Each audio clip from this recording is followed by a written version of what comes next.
தேவனுக்கு மகிமை உண்டாவதாக. இந்த நாளில் கூட அவருடைய பெரிதான கிருபையினாலே யோவேலை பற்றி தீர்க்கதரிசி யோவேலை பற்றி கற்றுக்கொள்ள தேவன் நமக்கு உதவி செய்வாராக.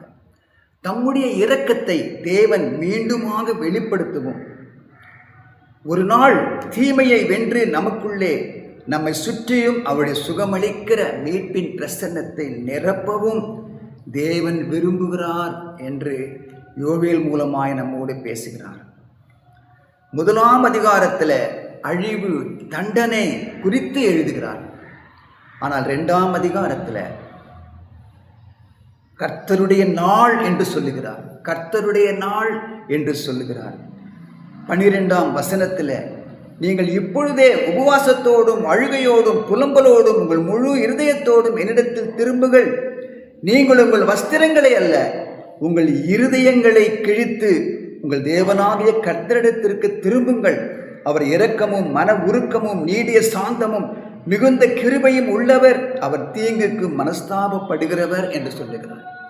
உபவாசத்தை குறித்து யோவேல் மூலமாய் எழுதுகிறார். நல்ல தேவ பிரசன்னத்தில் தேவனிடத்திற்கு இருதயத்தை கிழித்து மனம் திரும்புதலோடு கூட அவருடைய சமூகத்தில் அவரை நோக்கி மனம் திரும்பி காத்திருப்பது மெய்யான உபவாசமாயிருக்கிறது என்று சொல்லி நாம் கற்றுக்கொள்கிறோம். நம்முடைய வாழ்க்கையில் கூட அப்படிப்பட்ட ஒரு அனுபவத்தை தேவன் தொடர்ந்து நமக்கு தருவாராக. இந்த உபவாசத்திற்கு பிறகு வருகிற விளைவை 21ஆம் வசனத்திலே, தேசமே பயப்படாதே, மகிழ்ந்து களிக்கூறு, கர்த்தர் பெரிய காரியங்களை செய்வார் என்று ஒரு நம்பிக்கையான வசனங்களை தேவனுடைய வார்த்தையை நாம் இன்று காண்கிறோம்.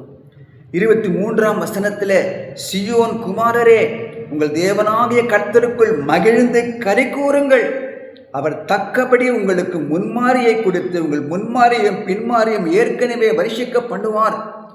25ஆம் வசனத்திலே, நான் உங்களிடத்தில் அனுப்பின என் பெரிய சேனையாகிய வெட்டுக்கிளிகளும் பச்சை கிளிகளும் முசுக்கட்டை பூச்சிகளும் பச்சை புழுக்களும் பட்சித்த வருஷங்களின் விளைவை உங்களுக்கு திரும்ப அளிப்பேன். நீங்கள் சம்பூர்ணமாக சாப்பிட்டு திருப்தி அடைவீர்கள். உங்களை அதிசயமாய் நடத்தி வந்த தேவனை துதிப்பீர்கள் என்று சொல்லுகிறார். நான் உங்கள் மேல் ஆவியை ஊற்றுவேன் என்று சொல்லுகிறார். தேவனுடைய ஆவியானவர் 28ஆம் வசனத்திலே, மாம்சமான யாவர் மேலும் என் ஆவியை ஊற்றுவேன். உங்கள் குமாரரும் குமாரத்திகளும் தீர்க்க தரிசனம் சொல்லுவார்கள், மூப்பர்கள் சொப்பனங்களை காண்பார்கள் என்று சொல்லுகிறார். பரிசுத்த ஆவியானவர் மாம்சமான யாவர் மேலும் ஊற்றப்படுவார் என்று எழுதப்பட்டிருக்கிற ஒரு நம்பிக்கையான ஒரு வாக்குத்தத்தம். நம் எல்லார் மேலும் பரிசுத்த ஆவியானவர் ஊற்றப்பட்டிருக்கிறார். அதை அப்போஸ்தலர் 2ஆம் அதிகாரம் 16ஆம் வசனத்தில் பேதுரு எழுந்து நின்று யோவேல் தீர்க்கதரிசி கூறியபடியே இது நடந்திருக்கிறது என்று சொல்லுகிறார். புதிய ஏற்பாட்டு காலத்தில் நடந்த ஒரு வாக்குத்தத்தம், யோவேலினால் சொல்லப்பட்ட வாக்குத்தத்தம்.